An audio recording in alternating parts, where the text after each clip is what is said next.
Good morning everyone, welcome to civil services study. देखिए 42 number का जो टेस्ट था अपना, उसमें हमने ज्योग्राफी के 20 प्रश्न को कवर किया था और इसमें हैं 21 से लेकर हम कवर करेंगे 50 तक, यानी 30 इंपॉर्टेंट प्रश्न है इसमें। टोटल ये दो टेस्ट में मिलाकर 50 प्रश्न हो जाएंगे। इम्पोर्टेंट है, ठीक है।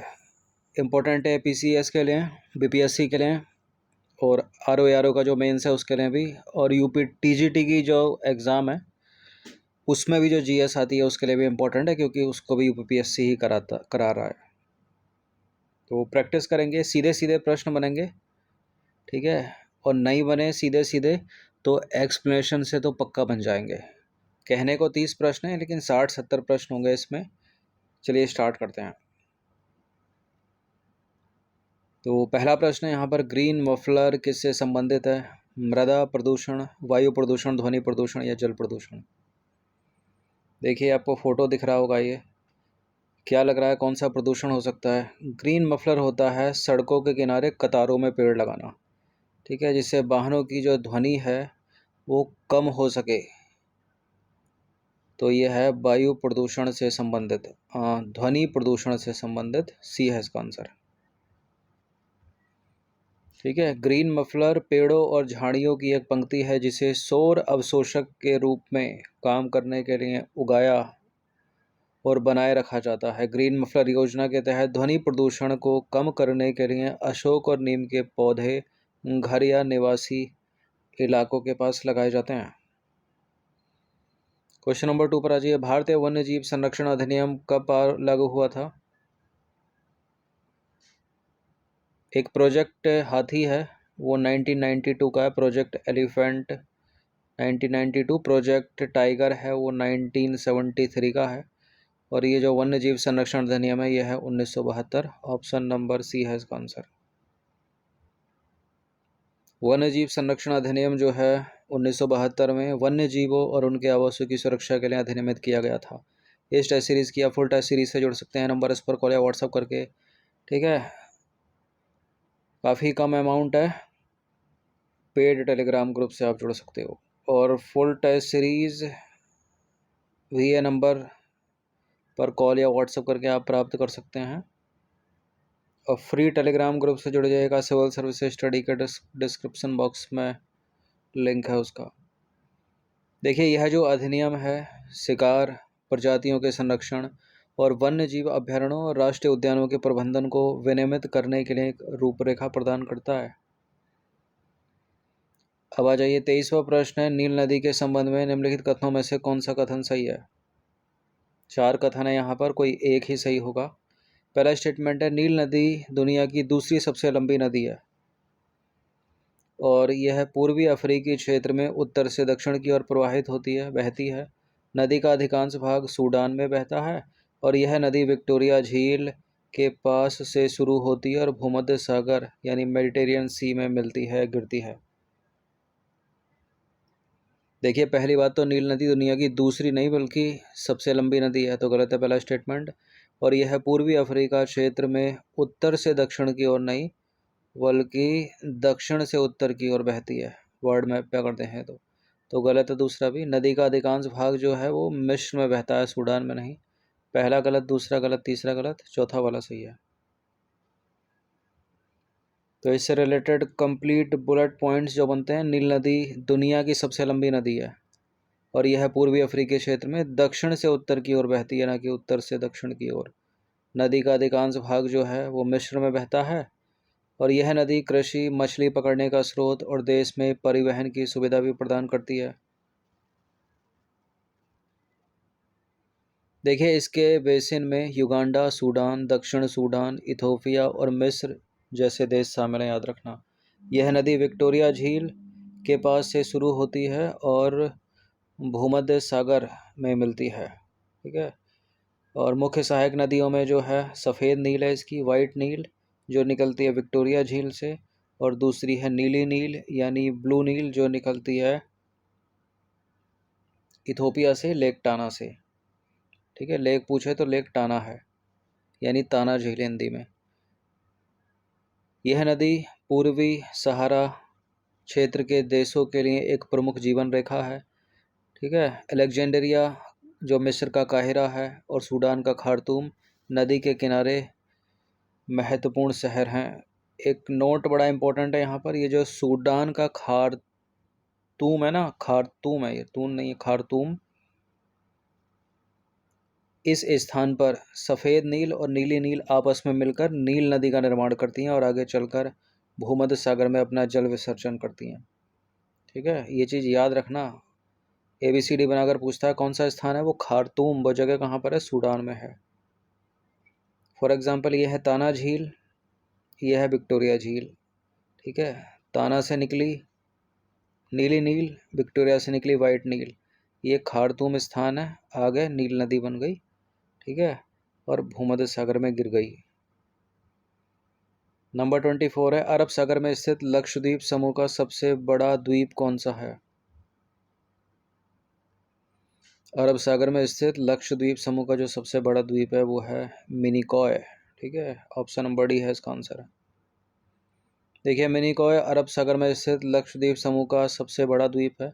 इसका क्षेत्रफल है लगभग 4.801 वर्ग किलोमीटर और मिनिकॉय अपनी अनूठी मालदीवी संस्कृति और भाषा के लिए जाना जाता है, जो लक्षद्वीप के बाकी हिस्सों से अलग है।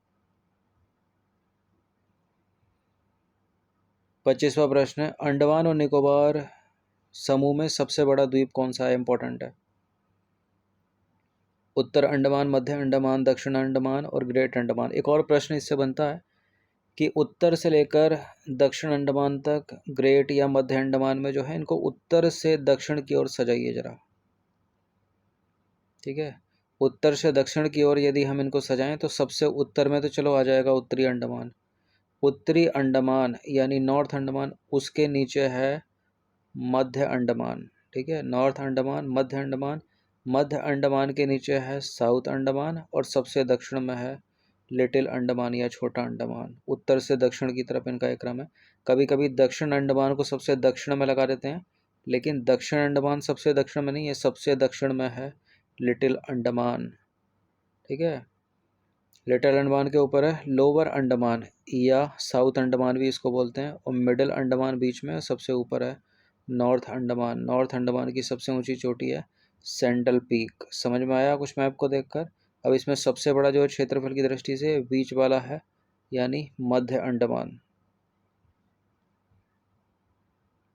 तो मध्य अंडमान जो है अंडमान निकोबार द्वीप समूह का सबसे बड़ा द्वीप है और इसका क्षेत्रफल है लगभग 1536 वर्ग किलोमीटर। यह द्वीप अपनी समृद्ध जैव विविधता के लिए जाना जाता है, जिसमें घने जंगल और विविध वन्यजीव शामिल हैं।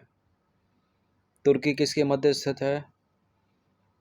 तुर्की स्थित है काला सागर और भूमध्य सागर के मध्य है। ऑप्शन नंबर बी है इसका आंसर, इम्पोर्टेंट है। देखिए, जो तुर्की है वो 3 महासागरों से घिरा हुआ है। उत्तर में काला सागर, दक्षिण में भूमध्य सागर और पश्चिम में है एजियन सागर। ठीक है, मेन जो है वो काला सागर और भूमध्य सागर ही हैं। जो ये एजियन सागर है ना, ये भूमध्य सागर में ही एक छोटी सी जगह है। इसको मैप में देखते हैं। ये देखिए, ये है तुर्की या टर्की। तो ये है ब्लैक सी यानी काला सागर और ये है भूमध्य सागर, ये पूरा भूमध्य सागर ही है। और इसी भूमध्य सागर में छुटमुइया सा है एजियन सी। ठीक है, क्लियर हो गया होगा। देखिए, यह यूरोप और एशिया महाद्वीपों के बीच स्थित एक प्रायद्वीप है। अगला जो प्रश्न बनेगा वो फिनलैंड और स्वीडन को अलग करने वाली खाड़ी का नाम क्या है। फिनलैंड और स्वीडन को अलग करने वाली खाड़ी का नाम है बोथनिया की खाड़ी। देखिए, बोथनिया की जो खाड़ी है ये बाल्टिक सागर की सबसे उत्तरी भुजा है जो फिनलैंड और स्वीडन को अलग करती है। यह खाड़ी सर्दियों में जम जाती है, जिससे शिपिंग और पारिस्थितिक तंत्र के लिए अनोखी बर्फीली परिस्थितियां बनती हैं। मोस्ट इम्पॉर्टेंट एक और प्रश्न है, निम्नलिखित में से कौन स्थल रुद्ध जल निकाय है यानी लैंड लॉक्ड है। भूमध्य सागर, काला सागर, लाल सागर, कैस्पियन सागर। ये इमेज ऐड कर दी है, इससे आपको उत्तर साफ साफ दिख रहा है, वरना इनमें से लगा देते हैं। देखिए, जो कैस्पियन सागर है ना, कैस्पियन सी, वो एक लैंड लॉक्ड है ठीक है, स्थल रुद्ध देश है क्योंकि चारों के चारों स्थल घेरे हुए हैं इसको। तुर्कमेनिस्तान, ईरान, अजरबैजान, कजाकिस्तान और रूस। ठीक है, ट्रिक भी पूछ लेते हैं इसकी। ट्रिक है इसकी TARI के तारीख। तुर्कमेनिस्तान, अजरबैजान, रूस, ईरान और कजाकिस्तान। तो जो कैस्पियन सागर है वो क्षेत्रफल की दृष्टि से पृथ्वी पर सबसे बड़ा बंद अंतर्देशीय जल निकाय है और इसकी सीमा जो है वो 5 देशों से लगती है: कजाकिस्तान, रूस, अजरबैजान, तुर्कमेनिस्तान और ईरान। देखिए, कैस्पियन सागर चारों ओर से स्थलरुद्ध यानी लैंड लॉक्ड है, अर्थात यह पूरी तरह से भूमि से घिरा हुआ है और विश्व के महासागरों से इसका कोई सीधा संबंध नहीं है। क्वेश्चन नंबर 29 पर आ जाइए। ग्रीनलैंड के संबंध में निम्नलिखित कथनों पर विचार करेंगे। ग्रीनलैंड दुनिया का सबसे बड़ा द्वीप है जो यूरोप और उत्तरी अमेरिका के बीच स्थित है। यह नॉर्वे का भाग है और इसकी विदेश नीति और रक्षा पर पूर्ण संप्रभुता है।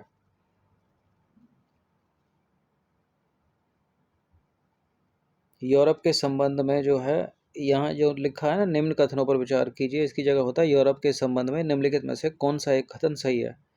तो 3 यहाँ पर जो है, निम्नलिखित में से कौन सा एक कथन सही नहीं है। तो 3 यहाँ पर सही है, एक सही नहीं है, उसी को ढूंढना है। देखिए, ग्रीनलैंड बिल्कुल दुनिया का सबसे बड़ा देश है जो यूरोप और उत्तरी अमेरिका के बीच स्थित है। चलिए, ये सही हो गया। जलवायु परिवर्तन के कारण ग्रीनलैंड के वनस्पतियों और जीवों पर पर्यावरणीय तनाव है। देखिए, जलवायु परिवर्तन का इस धरती पर कहाँ तनाव नहीं है, हर जगह तनाव। जंगल में लगने वाली जो आग हैं, दावानल, उनकी संख्या बढ़ती जा रही है। न केवल भारत में बल्कि विश्व के किसी भी देश में देख लीजिए, पूरा यूरोप झुलसा था इस बार। ठीक है, फ्लड की समस्या, बाढ़ की समस्या वैश्विक देशों में भी है और भारत में भी है। ठीक है, चाहे वो क्लाउड बस्टिंग हो, बादल का फटना हो। अभी हाल ही में देखा होगा आपने उत्तराखंड के उत्तरकाशी में। तो जलवायु परिवर्तन से तो पूरी पृथ्वी पर पर्यावरण तनाव है, तो बिल्कुल ये सही हो जाएगा सी वाला स्टेटमेंट। और ग्रीनलैंड जो है वो नॉर्वे का भाग नहीं है, ये गलत है। यहाँ पर ग्रीनलैंड में यूरोपीय खनन प्रतिबंधित है, ये भी ठीक है। तो अपने जो करेक्ट मिले वो सी मिला, डी मिला, ए मिला, इनकरेक्ट मिला बी यहाँ पर, क्योंकि ग्रीनलैंड नॉर्वे का भाग नहीं है। ग्रीनलैंड है डेनमार्क साम्राज्य के भीतर एक स्वायत्त क्षेत्र है ये। देखिए, ग्रीनलैंड दुनिया का सबसे बड़ा द्वीप है तथा यूरोप और उत्तरी अमेरिका के बीच स्थित है। पहला वाला सही है। ग्रीनलैंड नॉर्वे का भाग नहीं है, यह डेनमार्क साम्राज्य के भीतर एक स्वायत्त क्षेत्र है और डेनमार्क इसकी विदेश नीति और रक्षा की देखरेख करता है, तो दूसरा वाला गलत है। देखिए, ग्रीनलैंड के वनस्पतियों और जीवों पर जलवायु परिवर्तन के कारण पर्यावरणीय तनाव है, विशेष रूप से पिघलती हुई बर्फ और बढ़ते तापमान के कारण। पर्यावरणीय कारणों से ग्रीनलैंड में यूरेनियम खनन जो है वो प्रतिबंधित है। ठीक है, तो चौथा वाला भी सही है। 30वां प्रश्न क्या कहता है? 30वां प्रश्न कहता है कि यह है स्थल डमरू मध्य या नहर, और यह है स्थान महत्व। तो मिला दीजिए। पनामा स्थल डमरू मध्य जो है, और क्रा जल डमरू मध्य, स्वेज नहर और बेरिंग जल संधि। देखिए, पनामा स्थल डमरू मध्य ये हो जाएगा प्रशांत और आर्कटिक महासागर। पनामा हो जाएगा अटलांटिक और प्रशांत महासागर। ठीक है, बेरिंग जल संधि हो जाएगी प्रशांत और आर्कटिक महासागर से, और स्वेज नहर हो जाएगी भूमध्य सागर और लाल सागर से, और क्रा स्थल डमरू मध्य हो जाएगा अंडमान सागर और थाईलैंड की खाड़ी। तो ए का हो गया 4 और बी का हो गया 1। ए का हो गया 4 और बी का हो गया 1, तो हो गया इसका भी। सी का हो गया 2, डी का हो गया 3। देखिए, पनामा स्थल डमरू मध्य जो है वो उत्तरी और दक्षिण अमेरिका को जोड़ता है और पनामा नहर इससे होकर गुजरती है और यह अटलांटिक और प्रशांत महासागर को जोड़ती है। क्रा जल डमरू मध्य की बात करें तो थाईलैंड में भूमि का एक संकरा भाग है। यहाँ अंडमान सागर और थाईलैंड की खाड़ी को जोड़ने के लिए एक नहर बनाने का प्रस्ताव है। स्वेज नहर की बात करें तो भूमध्य सागर को लाल सागर से जोड़ती है, जो यूरोप और एशिया के बीच व्यापार को सुगम बनाती है। जो का मतलब यहाँ क्या है, स्वेज नहर है। बेरिंग जल संधि इंपॉर्टेंट है। बेरिंग जल संधि एक जल संधि है जो प्रशांत और आर्कटिक महासागरों को जोड़ती है और एशिया और उत्तरी अमेरिका के महाद्वीपों को उनके निकटतम बिंदु पर एक दूसरे को अलग करती है। ये बेरिंग जल संधि और बाश जल संधि बहुत पूछते हैं एग्जाम्स में।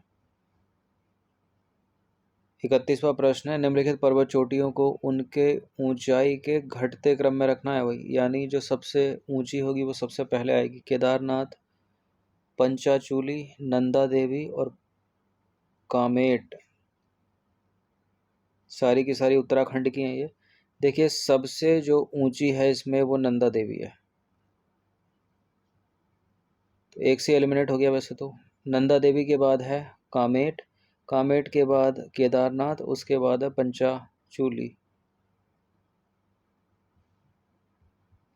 तो नंदा देवी जो है भारत की दूसरी सबसे ऊंची चोटी है, 7,816 मीटर की ऊंचाई पर स्थित, जो इसे दिए गए विकल्पों में सबसे ऊंची बनाता है। तो नंदा देवी सबसे पहले आ गया। कामेट भारत की तीसरी सबसे ऊंची चोटी है जो उत्तराखंड में स्थित है। इसकी ऊंचाई 7,756 मीटर और केदारनाथ की ऊंचाई लगभग 6,940 मीटर है, जो इसे नंदा देवी और कामेट दोनों से छोटा बनाती है।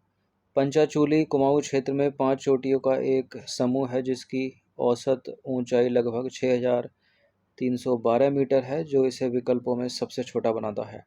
तो क्रम जो इस प्रकार अपना निकला, करेक्ट क्रम, नंदा देवी सबसे ऊंची, उससे कम ऊंची कामेट, उससे कम ऊंची केदारनाथ और सबसे कम ऊंची पंचाचूली। और ये प्रश्न ऐड किया है इसमें क्योंकि ये प्रश्न 11 मई को जो उत्तराखंड पीसीएस की परीक्षा हुई थी उसमें पूछा गया था वो प्रश्न। निम्नलिखित कथनों पर विचार कीजिए, नीचे दिए गए विकल्पों से सही उत्तर चुनिए। मुख्य सीमा भ्रंश शिवालिक को लघु हिमालय से पृथक करता है। शिवालिक हिमालय की नवीनतम पर्वत श्रेणी है। शिवालिक हिमालय की नवीनतम पर्वत श्रेणी है। मुख्य सीमा भ्रंश शिवालिक को लघु हिमालय से अलग करता है, करेक्ट है, ठीक है। और जो शिवालिक है हिमालय की नवीनतम पर्वत श्रेणी है। दोनों के दोनों सही है, बी है इसका आंसर, मतलब दोनों जिसमें होगा वो है इसका आंसर, बी में ही है। देखिए मुख्य सीमा भ्रंश एक प्रमुख भूगर्भीय भ्रंश है जो शिवालिक पहाड़ियों को लघु हिमालय से अलग करता है, जिससे एक अलग टेक्टोनिक सीमा बनती है। शिवालिक श्रेणी, जिसे वाह्य हिमालय के रूप में भी जाना जाता है, हिमालय पर्वत श्रेणी की सबसे युवा श्रेणी है जो देर से सेनोजोइक युग के दौरान बनी थी, तो नवीनतम है। शिवालिक पहाड़ियों में मुख्य रूप से तलछटी चट्टानों जैसे समूह, बलुआ पत्थर और शैल शामिल हैं जो नदियों और धाराओं द्वारा जमा किए गए थे। तो दोनों के दोनों तथ्यात्मक रूप से सही हैं और विकल्प बी सही उत्तर बनेगा। 33वां प्रश्न क्या है, 2 स्टेटमेंट वाला ये प्रश्न है, एक ही फ्रेम में डालता हूँ इसको। शिवालिक श्रेणी, जिसे बाह्य हिमालय के रूप में भी जाना जाता है, केवल जम्मू कश्मीर, हिमाचल और उत्तराखंड में फैली हुई है। ये जो बाउंड करते हैं ना स्टेटमेंट, केवल, किंतु, ये अधिकतर गलती होते हैं। क्या यहाँ गलत हो पाएगा? लघु हिमालय को मध्य हिमालय के रूप में भी जाना जाता है। ये शिवालिक श्रेणी और महान हिमालय के बीच स्थित हैं। बिल्कुल, जो लघु हिमालय है उसको मध्य हिमालय के रूप में भी जाना जाता है और ये शिवालिक हिमालय और महान हिमालय के बीच स्थित है। यानी सबसे ऊपर शिवालिक श्रेणी या महान हिमालय, बीच वाला हो गया लघु हिमालय या मध्य हिमालय, सबसे नीचे वाला हो गया शिवालिक। तो इस हिसाब से तो दूसरा वाला स्टेटमेंट सही हो गया। और ये जो शिवालिक श्रेणी है ना, शिवालिक, ये भैया जम्मू कश्मीर से लेकर अरुणाचल प्रदेश तक जाती है। तो ऐसा नहीं है केवल जम्मू, हिमाचल, उत्तराखंड तक सीमित है। तो गलत है पहला वाला स्टेटमेंट। चूँकि अपने को सही बताना है तो जहाँ जहाँ एक है उसको हटा दीजिए, केवल 2 यहाँ पर हो जाएगा। तो शिवालिक, जिसे बाह्य हिमालय के रूप में भी जाना जाता है, जम्मू और कश्मीर से अरुणाचल प्रदेश तक फैली हुई है। लघु हिमालय की बात करें तो लघु हिमालय मध्य हिमालय के रूप में भी जाना जाता है, शिवालिक और महान हिमालय के बीच स्थित है। आ जाइए 34वां प्रश्न है, पूरब से पश्चिम तक आ जाइए, लौह और इस्पात संयंत्रों का निम्नलिखित में से कौन सा अनुक्रम सही है? पूरब से पश्चिम तक, ठीक है, ईस्ट टू वेस्ट, सूरज सबसे पहले यहाँ उगता है, ठीक है, और यहाँ गुजरात में उसके बाद, मतलब 2 घंटे का अंतर है उगने में। अगर 4 बजे यहाँ उगेगा तो 6 बजे यहाँ, 5 बजे यहाँ तो 7 बजे यहाँ। अब आ जाओ इनको। दुर्गापुर सभी में कॉमन है, दुर्गापुर है पश्चिम बंगाल में, दुर्गापुर पश्चिम बंगाल में, राउरकेला जो है वो उड़ीसा में है, जमशेदपुर झारखंड और भिलाई है छत्तीसगढ़। अब लगा दीजिए इसको। सबसे पहले दुर्गापुर आ जाएगा पश्चिम बंगाल में, पश्चिम बंगाल से देखो सटा हुआ झारखंड है, तो झारखंड में हो गया जमशेदपुर, ठीक है, यानी बी को एलिमिनेट कर दीजिए और डी को एलिमिनेट कर दीजिए। उसके बाद राउरकेला हो गया छत्तीसगढ़ में, और भिलाई हो गया, राउरकेला हो गया उड़ीसा में, भिलाई हो गया छत्तीसगढ़ में, तो ए बनेगा इसका आंसर। देखिए दुर्गापुर इस्पात संयंत्र पश्चिम बंगाल में स्थित है, ठीक है, जमशेदपुर झारखंड में है, उड़ीसा में राउरकेला हो गया, और भिलाई हो गया छत्तीसगढ़ में। तो इस प्रकार जो क्रम बनेगा, दुर्गापुर पश्चिम बंगाल का, जमशेदपुर झारखंड, राउरकेला उड़ीसा का, और भिलाई हो गया छत्तीसगढ़ का। 35वां प्रश्न है, निम्नलिखित देशों में से कौन सा देश यूक्रेन के साथ अपनी क्षेत्रीय सीमा साझा नहीं करता है? यूक्रेन के साथ जो अपनी क्षेत्रीय सीमा साझा करते हैं वो रोमानिया है, पोलैंड है, लिथुआनिया नहीं है, बेलारूस है। सी है अपना आंसर। देखिए यूक्रेन जो है अपनी सीमाएं 7 देशों के साथ साझा करता है। कितनी? 7। कौन कौन से हैं वो? Poland, Slovakia, Hungary, Romania, Moldova, Belarus और रूस। लिथुआनिया नहीं है। लिथुआनिया यूक्रेन के साथ अपनी सीमा साझा नहीं करता है। यह यूक्रेन के उत्तर पश्चिम में स्थित है, जो बेलारूस से अलग है, ठीक है। लिथुआनिया 3 बाल्टिक राज्यों में से एक है, और लातविया, बेलारूस, पोलैंड और रूस के साथ सीमाएं साझा करता है। यह भौगोलिक रूप से यूक्रेन से नहीं लगा है, उससे अलग है। पश्चिमी घाट यानी वेस्टर्न घाट की निम्नलिखित चोटियों को उनकी ऊंचाई के अनुसार अवरोही क्रम में रखिएगा, यानी डिक्रीजिंग ऑर्डर, यानी जो सबसे ऊंची है वो सबसे पहले आएगी। तो सबसे ऊंची कौन सी है इसमें? कुद्रेमुख, सालहेर, पुष्पगिरी, महाबलेश्वर। अब देखा कूट। देखिए सबसे ऊंची तो इसमें जो है वो कुद्रेमुख ही है, कर्नाटक में है कुद्रेमुख। और उसके बाद पुष्पगिरी उससे छोटी है, ये भी कर्नाटक में है। उसके बाद सालेहेर उससे छोटी है, ये भी कर्नाटक में। और महाराष्ट्र में महाबलेश्वर सबसे छोटा। तो 1 3 2 4 बन गया, ये है इसका आंसर। तो देखिए कुद्रेमुख जो है पश्चिम बंगाल में, पश्चिमी घाट में सबसे ऊंची चोटियों में से एक है, जो कर्नाटक में स्थित है और अपनी ऊंचाई और जैव विविधता के लिए जाना जाता है। यह पुष्पगिरी की बात करें, पुष्पगिरी जिसे कुमार पर्वत के नाम से भी जाना जाता है, कर्नाटक में स्थित है और इस क्षेत्र की दूसरी सबसे ऊंची चोटी है। सालहेर हालांकि एक प्रमुख चोटी है, ऊंचाई के मामले में कुद्रेमुख और पुष्पगिरी से छोटी है, तो तीसरे पर यह आ गई।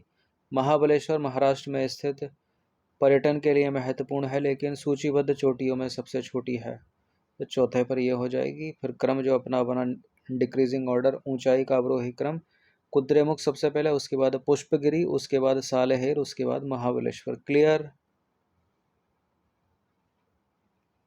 चलिए भैया, ऑस्ट्रेलिया के संबंध में निम्नलिखित कथनों पर विचार करेंगे। कोरल सागर ग्रेट बैरियर रीफ को दक्षिण प्रशांत से अलग करता है। ग्रेट डिवाइडिंग रेंज ऑस्ट्रेलिया में मेलबर्न से पर्थ तक फैली हुई है। ऑस्ट्रेलिया चूँकि अपना एक महाद्वीप है पृथ्वी का, इसलिए इम्पोर्टेंट है इसका पूरा वर्ल्ड मैप देखना, ठीक है। अगर आप ऑस्ट्रेलिया के मैप को देखोगे, ऑस्ट्रेलिया के मैप को अगर आप देखोगे तो ये है, इसके उत्तर और पूर्वी भाग में दुनिया की सबसे बड़ी कोरल रीफ ग्रेट बैरियर नाम है इसका। और ये ग्रेट बैरियर ये जो पानी वाला जो क्षेत्र है ना, इसको बोलते हैं कोरल सागर। इसी कोरल सागर में है ये ग्रेट बैरियर। और जो ग्रेट डिवाइडिंग रेंज है, ये पूरी पूरब में जो है पूरी नीचे तक फैली हुई है। अब पर्थ देखें ना तो पर्थ इस साइड है पश्चिम की तरफ ऑस्ट्रेलिया महाद्वीप में। अब ये बोल रहा है कि ग्रेट डिवाइडिंग रेंज ऑस्ट्रेलिया में मेलबर्न से पर्थ तक फैली हुई, तो पर्थ तो इधर है, मेलबर्न इधर है, ठीक है। तो ये तो गलत हो गया दूसरा वाला स्टेटमेंट। पहला वाला सही है, कोरल सागर ग्रेट बैरियर रीफ को दक्षिण प्रशांत से अलग करता है। तो पहला वाला सही है, जहाँ जहाँ दो है वो एलिमिनेट कर दीजिए, ठीक है। कथन एक सही है, क्योंकि कोरल सागर जो है ऑस्ट्रेलिया के उत्तर पूर्वी तट से सटा हुआ है और ग्रेट बैरियर रीफ को दक्षिण प्रशांत महासागर से अलग करता है। जो ग्रेट बैरियर रीफ है वो दुनिया की सबसे बड़ी प्रवाल भित्ति है, ठीक है, जो कोरल सागर में स्थित है और क्वींसलैंड तट के साथ फैली हुई है। दूसरा वाला कथन सही नहीं है, क्योंकि ग्रेट डिवाइडिंग रेंज जो है ऑस्ट्रेलिया में मेलबर्न से पर्थ तक नहीं फैली, यह मुख्य रूप से ऑस्ट्रेलिया के पूर्वी तट के साथ क्वींसलैंड से न्यू साउथ वेल्स होते हुए विक्टोरिया तक चलती है। ग्रेट डिवाइडिंग रेंज ऑस्ट्रेलिया की सबसे महत्वपूर्ण पर्वत श्रृंखला है और देश की जलवायु, जल प्रवाह और जैव विविधता को महत्वपूर्ण रूप से प्रभावित करती है ये ग्रेट डिवाइडिंग रेंज। देखिए, कोरल सागर जो है अपनी समृद्ध जैव विविधता के लिए जाना जाता है। यह समुद्री जीवन, जिसमें प्रवाल, मछली और अन्य प्रजातियां शामिल हैं, के लिए एक महत्वपूर्ण आवास है। चलिए इसको मैप में देखते हैं। इसको देखिए जरा, ये है ऑस्ट्रेलिया, ठीक है, ऑस्ट्रेलिया का मैप है ये। अब जो पर्थ है ना, पर्थ, वो पर्थ है इधर, और ये जो ग्रेट बैरियर रीफ है ये है उत्तर पूर्व में, ठीक है, उत्तर पूर्व में है। और ये जो जगह है ये पूरी ये कोरल सागर है, इसी कोरल सागर में है ग्रेट बैरियर। ये पूछा था कौन सा महासागर लगता है, तो ये प्रशांत महासागर, पैसिफिक है। अब ये इसका जो दक्षिण सिरा है ये उत्तरी पैसिफिक हो गया है, दक्षिणी पैसिफिक हो गया नीचे वाला, तो इसलिए पहला स्टेटमेंट तो सही हो गया, ठीक है। अब दूसरा ग्रेट डिवाइडिंग रेंज को भी देख लेते हैं। तो ये है ग्रेट डिवाइडिंग रेंज, पूर्वी भाग में जो इसके फैली हुई है, ठीक है। बोल रहा था मेलबर्न से जो है पर्थ तक जाती है, पर्थ देखो इधर है, ठीक है। तो गलत हो गया ना दूसरा स्टेटमेंट, पहला वाला ही सही है केवल,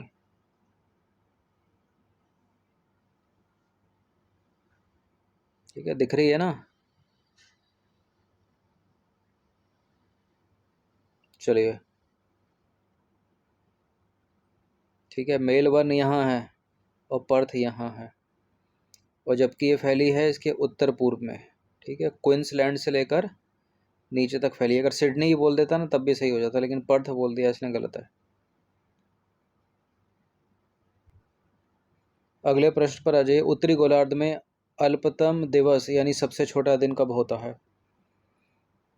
यह अपनी सुंदर सी पृथ्वी बीच से एक रेखा खींच दो 0 डिग्री अक्षांश से, ऊपर का हो गया उत्तरी गोलार्ध, नीचे का दक्षिणी गोलार्ध, यह है उत्तरी ध्रुव, यह है दक्षिणी ध्रुव।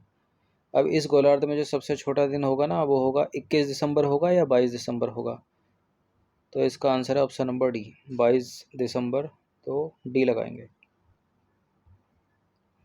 देखिए, उत्तरी गोलार्ध में सबसे छोटा दिन शीतकालीन संक्रांति के दौरान होता है, जो आमतौर पर 21 या 22 दिसंबर को पड़ता है।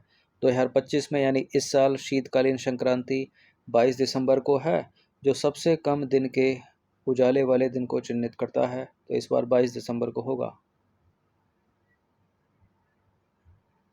पृथ्वी की संरचना में मेंटल के नीचे अवस्थित कोर, ठीक है, कोर मुख्यतः किसका बना होता है? ये बना होता है आयरन और निकल का, यानी लोहा और निकल, सी है इसका आंसर। देखिए, पृथ्वी के कोर में मुख्य रूप से लोहा और निकल होते हैं, जिसमें लोहा प्रमुख तत्व है। ये इन दोनों में पृथ्वी का कोर दो परतों में विभाजित है, बाहरी कोर जो द्रवावस्था में है और आंतरिक कोर जो ठोस अवस्था में है। आंतरिक कोर में लगभग 80 से 85% लोहा होता है। पृथ्वी की परतों की बात करें तो पृथ्वी की परतें मुख्यतः 3 परतों में विभाजित है, पृथ्वी, भूपर्पटी, मेंटल और सबसे नीचे कोर, ठीक है। कोर जो है मेंटल के नीचे होता है, ये जो कोर है मतलब भूपर्पटी, उसके नीचे मेंटल और उसके नीचे कोर। ये जो कोर है वो मेंटल के नीचे है और लगभग 3500 किलोमीटर त्रिज्या का है। सूर्य का सबसे निकट पृथ्वी का पहुंचना कहलाता है विषुव, उपसौर, अपसौर, अयांत, अयनांत। ये कहलाता है उपसौर। सी है इसका आंसर। देखिए, उपसौर और अपसौर की बात करें तो सूर्य के सबसे निकट पृथ्वी का पहुंचना उपसौर कहलाता है, जो जनवरी में होता है, और इसका सबसे दूर का बिंदु अपसौर होता है, जो जुलाई में होता है। लेकिन अक्षीय झुकाव की तुलना में ऋतुओं पर इसका न्यूनतम प्रभाव पड़ता है। विषुव की बात क्या करें, विषुव जो है वर्ष में 2 बार होता है, मार्च और सितंबर में होता है, जब सूर्य सीधे भूमध्य रेखा के ऊपर होता है, जिसके परिणाम स्वरूप लगभग समान दिन और रात की लंबाई होती है। तो दिन और रात समान होते हैं विषुव। और अयनांत वर्ष में 2 बार होता है, जून और दिसंबर में होता है, जो गोलार्ध के आधार पर वर्ष के सबसे लंबे और सबसे छोटे दिनों को चिन्हित करता है। एक हो गया शीत अयनात, दूसरा ग्रीष्म अयनात। वेरिंग जल संधि किसको जोड़ती है? वेरिंग जल संधि जोड़ती है भैया आर्कटिक महासागर और प्रशांत महासागर को। डी है इसका आंसर। और अलग करती है किसको? किसको अलग करती है? अलास्का को। ठीक है, अलास्का को किससे अलग करती है? मतलब एशिया और अमेरिका को अलग करती है, रूस को अलास्का से। देखिए, वेरिक जल संधि एक जल संधि है जो प्रशांत और आर्कटिक महासागरों को जोड़ती है। वेरिक जल संधि एशिया और उत्तरी अमेरिका के महाद्वीपों को उनके निकटतम बिंदुओं पर एक दूसरे को पृथक करती है। ठीक है, यानी रूस और अलास्का। ये है ना, यूएस रूस की सीमा वेरिक जल संधि के माध्यम से जुड़ी हुई है। ये जुड़ी रहा है। एडिशनल जो ऑप्शंस में थे दूसरे विकल्प, उनको भी देख लीजिए। जावा सागर और हिंद महासागर सुंडा जल संधि एक जल संधि है जिससे जुड़े हैं। अटलांटिक महासागर और भूमध्य सागर को जिब्राल्टर जल संधि जोड़ती है। मैक्सिको की खाड़ी और अटलांटिक महासागर को फ्लोरिडा जल संधि जोड़ती है। हडसन की खाड़ी और लेब्राडोर सागर को जोड़ती है हडसन जलडमरू मध्य। स्ट्राम्बोली क्या है भाई? निष्क्रिय ज्वालामुखी, सक्रिय ज्वालामुखी, अपर्दित ज्वालामुखी में से कोई नहीं। स्ट्राम्बोली है एक सक्रिय ज्वालामुखी यानी एक्टिव वोल्केनो। देखिए, स्ट्राम्बोली एक सक्रिय ज्वालामुखी है। यह इटली के 3 सक्रिय ज्वालामुखियों में से एक है। स्ट्राम्बोली टायरियन सागर में एक छोटा सा द्वीप है। टायरियन सागर जो है भूमध्य सागर का हिस्सा है और इसे भूमध्य सागर का प्रकाश स्तंभ भी कहा जाता है। इसे का मतलब यहाँ क्या है? स्ट्राम्बोली को। अगर ये प्रश्न ऐसे बन जाए तो भूमध्य सागर का प्रकाश स्तंभ डैश है, रेनियर स्ट्राम्बोली एट नाय सिसिली। तो इसका आंसर हो जाएगा ऑप्शन नंबर बी, स्ट्राम्बोली, जो कि एक सक्रिय ज्वालामुखी है। देखिए, भूमध्य सागर के प्रकाश स्तंभ के नाम से स्ट्राम्बोली ज्वालामुखी को जाना जाता है। यह इटली के सिसिली द्वीप के उत्तर में स्थित एक सक्रिय ज्वालामुखी है, एक्टिव वोल्केनो है। क्या है इसका कारण? देखिए, स्ट्राम्बोली ज्वालामुखी से नियमित रूप से विस्फोट होते रहते हैं, जिससे लावा और गैसें बाहर निकलती हैं। रात के समय इन विस्फोटों से निकलने वाली गैसों और लावा का प्रकाश भूमध्य सागर में दूर से भी दिखाई देता है। इस नियमित और लगातार चमक के कारण इसे प्राचीन काल से ही भूमध्य सागर का प्रकाश स्तंभ कहा जाता है। तो ये है कारण। 44वां प्रश्न है, निम्नलिखित कथनों में से कौन सा कथन सही है? विस्फोटों के आधार पर ज्वालामुखी 2 प्रकार के होते हैं। बाहर पिघली हुई चट्टान मैग्मा होती है। विस्फोटों के आधार पर ज्वालामुखी 3 प्रकार के, एक तो हो गया सक्रिय ज्वालामुखी, एक हो गया सुप्त ज्वालामुखी, दूसरा हो गया प्रसुप्त या मृत। एक में तो विस्फोट होते रहते हैं, तो उसमें दूसरे में जो है विस्फोट होगा लेकिन काफ़ी समय से नहीं हुआ है, और तीसरा जो है मृत है, उसमें होता ही नहीं है। तो ज्वालामुखी 3 प्रकार के, बाहर निकली हुई चट्टान जो है वो लावा कहलाती है, अंदर जो रहेगी वो मैग्मा है। तो गलत है दोनों के दोनों स्टेटमेंट है ये वाले। सही पूछ रहा, सही कोई है नहीं, तो इसका लगा दीजिए ऑप्शन नंबर डी। देखिए, विस्फोटों के आधार पर ज्वालामुखी तीन प्रकार के, सक्रिय ज्वालामुखी यानी एक्टिव वॉल्केनो, और दूसरे हैं निष्क्रिय, और तीसरे हैं विलुप्त या मृत कह लो इनको। सक्रिय ज्वालामुखियों में हाल ही में विस्फोट हुए हैं, वे फिर से फट सकते हैं। सुप्त ज्वालामुखी की बात करें यानी इसकी, तो लंबे समय तक फटे नहीं हैं और भविष्य में फट सकते हैं। जो हैं विलुप्त ज्वालामुखी, या कह लो इनको मृत ज्वालामुखी, भविष्य में विस्फोट की उम्मीद नहीं है इनमें। ठीक है। अब जो अंदर पिघली हुई चट्टान है वो मैग्मा है, और जो बाहर निकल गई वो लावा कहलाती है, इनको भी याद रखना। एटलस पर्वत के संबंध में सही कथन कौन सा है? यह पर्वत सूडान, चाड और मिस्र में विस्तृत है। यह पर्वत सहारा रेगिस्तान को भूमध्य सागर से अलग करता है। एटलस माउंटेन है नॉर्थ वेस्ट अफ्रीका में, तो नॉर्थ वेस्ट अफ्रीका में ये तीन तो नहीं है, गलत है पहला स्टेटमेंट, दूसरा वाला सही है केवल। देखिए, एटलस पर्वत जो है वो उत्तरी अफ्रीका में स्थित है, जो मुख्य रूप से मोरक्को, अल्जीरिया और ट्यूनेशिया में फैली हुई एक पर्वत श्रृंखला है। और ये जो एटलस पर्वत हैं, ये पर्वत सहारा रेगिस्तान को भूमध्य सागर और अटलांटिक महासागर से अलग करते हैं, तो दूसरा वाला सही है। अच्छा, ये प्रश्न को ऐसे पूछ ले तो एटलस पर्वतमाला विश्व में कहाँ स्थित है? उत्तर पूर्वी अफ्रीका, उत्तर पश्चिमी अफ्रीका, दक्षिणी अफ्रीका और दक्षिण पश्चिमी अफ्रीका। तो हमने तो एक्सप्लेनेशन देख ही लिया ऊपर। ठीक है, काफ़ी क्लोज हैं सारे के सारे ऑप्शंस। बी है इसका आंसर, नॉर्थ वेस्ट अफ्रीका, उत्तर पश्चिमी अफ्रीका। देखिए, एटलस पर्वत जो है पश्चिमोत्तर अफ्रीका में 2000 किलोमीटर से अधिक की पर्वत श्रृंखला की श्रृंखला है। एटलस पर्वत श्रृंखला की सबसे ऊंची चोटी कौन सी है? Mount Toubkal, 4165 metre. दुनिया की अन्य महत्वपूर्ण पर्वत श्रृंखलाएं, एंडीज अगर पूछ ले तो दक्षिण अमेरिका में है, रॉकीज पूछ ले तो उत्तर अमेरिका में है, ग्रेट डिवाइडिंग रेंज आपने देख ही ली ऊपर, पूर्वी ऑस्ट्रेलिया में है। ठीक है। क्वींसलैंड से नीचे विक्टोरिया तक आती है, काकेकस यूरोप, और आल्प्स हो गया यूरोप में ही।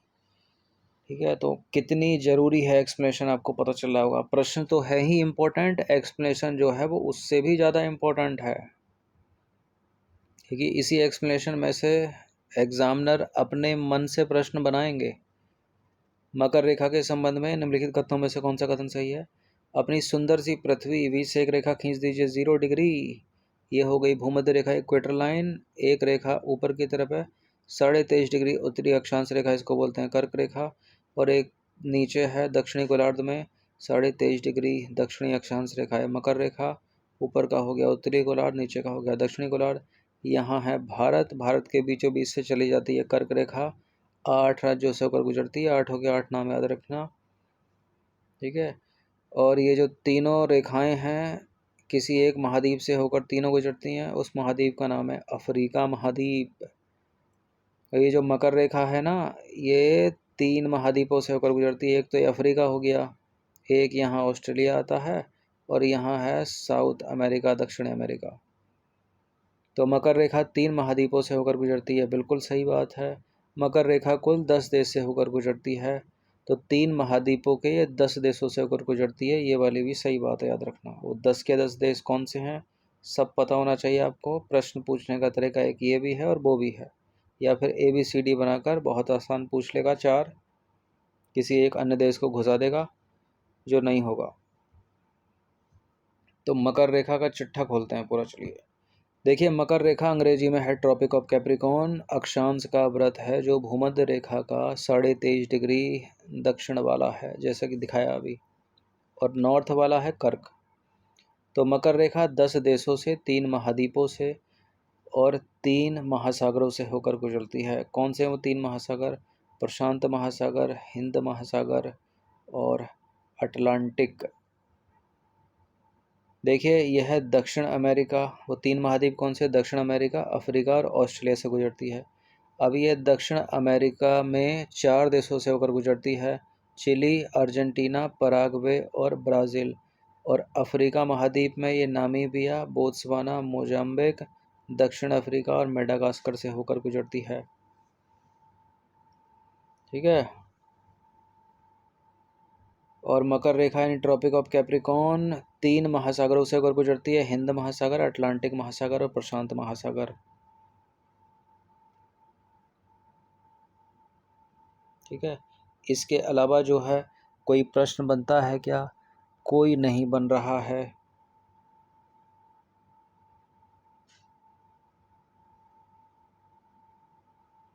क्लियर हो गया?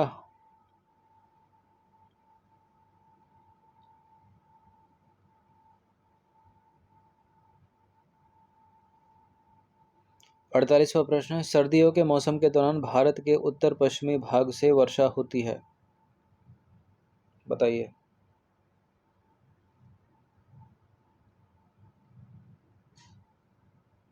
ये होती है पश्चिमी विक्षोभ से, वेस्टर्न डिस्टर्बेंस से। देखिए भारत में जाड़े की वर्षा का मुख्य कारण है पश्चिमी विक्षोभ यानी वेस्टर्न डिस्टर्बेंस, जो भूमध्य सागर से उत्पन्न होने वाली निम्न दाब प्रणालियां हैं। ये विक्षोभ पश्चिम से पूर्व की ओर यात्रा करते हुए उत्तर पश्चिमी भारत में आते हैं और शीत ऋतु में वर्षा और पहाड़ी इलाकों में हिमपात का कारण बनते हैं। यह वर्षा रबी की फसलों, विशेष रूप से गेहूं की फसल के लिए महत्वपूर्ण होती है। 49वां प्रश्न है, निम्नलिखित में से कौन दक्षिण भारत की सबसे ऊंची चोटी है? न केवल दक्षिण भारत बल्कि प्रायद्वीप भारत की भी सबसे ऊंची चोटी है, इसका नाम है अन्नाईमुडी।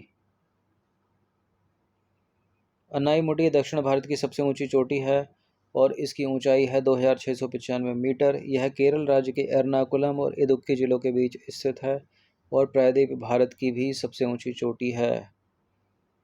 यह हिमालय के दक्षिण में भारत की सबसे ऊंचा स्थल है और इस प्रकार इसे दक्षिण भारत का एवरेस्ट के रूप में भी जाना जाता है, इस अन्नाईमुडी को। एडिशनल इन्फॉर्मेशन मतलब ऑप्शंस में जो दूसरे विकल्प थे, जो डोडा बेटा है वो नीलगिरी पहाड़ियों में 2637 मीटर की ऊंचाई वाला सबसे ऊंचा पर्वत। गुरु शिखर की बात करें तो 1722 मीटर की ऊंचाई के साथ अरावली पहाड़ों का सबसे ऊंचा शिखर। महेंद्रगिरी ओडिशा के गजपति जिले के रायगढ़ उपखंड में एक पर्वत है। यह 1501 मीटर की ऊंचाई पर पूर्वी घाट के बीच स्थित है। 50वां प्रश्न और अंतिम प्रश्न क्या है? यह है घास स्थल, यह है क्षेत्र। कर दीजिए सुमेलित इनको। डाउन्स कहाँ पर, प्रेरी कहाँ पर, स्टेप्स कहाँ पर, सेलवास कहाँ पर? देखिए डाउन्स जो है वो ऑस्ट्रेलिया में बहुत पूछते हैं इसको। प्रेरीज जो है नॉर्थ अमेरिका में यानी उत्तरी अमेरिका में, और स्टेप्स हो गए यूरोप और एशिया यानी उत्तरी एशिया में। सेलवास हो गए दक्षिण अमेरिका। ए का हो गया 3, बी का 1। ए का 3, बी का 1 2 से एलिमिनेट हो रहा है क्या? जहाँ जहाँ नहीं है उसको हटा दीजिए पहले तो। ए का 3, बी का 1 और सी का हो गया 4 और डी का हो गया 2, तो सी है इसका आंसर। यह है घास स्थल और यह है क्षेत्र, सारे आ गए एक ही फ्रेम में। चलिए प्रेरीज हो गए उत्तरी अमेरिका में, डाउन्स ऑस्ट्रेलिया में है, पंपास है दक्षिण अमेरिका में। देश पूछ ले तो अर्जेंटीना और उरुग्वे। सवाना ऐसा नहीं है केवल अफ्रीका में ही है ये घास के मैदान। ये जो है ऑस्ट्रेलिया में भी, ऑस्ट्रेलिया में कौन से ऑस्ट्रेलिया में? उत्तरी ऑस्ट्रेलिया में। सेलवास हो गए दक्षिण अमेरिका में, स्टेप्स हो गए यूरोप और एशिया यानी उत्तरी एशिया, बेल्ट हो गए दक्षिण अफ्रीका में। ठीक है, सवाना भी अफ्रीका में है लेकिन ये उत्तर की तरफ है। अच्छा इसमें ये भी पूछ लेता कि कौन से इसमें शीतोष्ण घास के मैदान है, कौन से उष्ण कटिबंधीय घास के मैदान है। ठीक है, तो 50 प्रश्न थे ये। ठीक है, सवाना उष्ण कटिबंधीय घास के मैदान बहुत पूछते हैं इसको। प्रेरीज जो है वो शीतोष्ण कटिबंधीय घास का मैदान है। 50 प्रश्न जो है इम्पोर्टेंट हैं ये, इनकी प्रैक्टिस कर लीजिएगा 1 से 2 बार। फुल टेस्ट पीडीएफ से आप जुड़ सकते हो, नंबर इस पर कॉल या व्हाट्सअप करके। ठीक है, काफ़ी कम अमाउंट है ताकि सभी लोग इसको इजीली अफोर्ड कर सकें। देखिए सीरीज़ इम्पोर्टेंट है ये किसी भी एग्ज़ाम के लिए, क्योंकि सब में जो है जीएस एक ही जैसी आती है। ठीक है। अक्सर कमेंट करते हैं व्हाट्सएप पर बच्चे कि सीधे सीधे प्रश्न आए थे। ठीक है, सीरीज चलती है पीसीएस के लिए, लेकिन वो बोलते हैं कि टीचर के एग्ज़ाम में सीधे सीधे प्रश्न आए, रेलवे में सीधे सीधे आए, एसएससी के एग्ज़ाम में सीधे सीधे प्रश्न आए। तो प्रश्न जो हैं वो उनकी पुनरावृत्ति होती ही रहती है एग्ज़ाम्स में, या यूपीएससी के एग्ज़ाम में सीधे सीधे आ गए। तो प्रैक्टिस करते रहिएगा।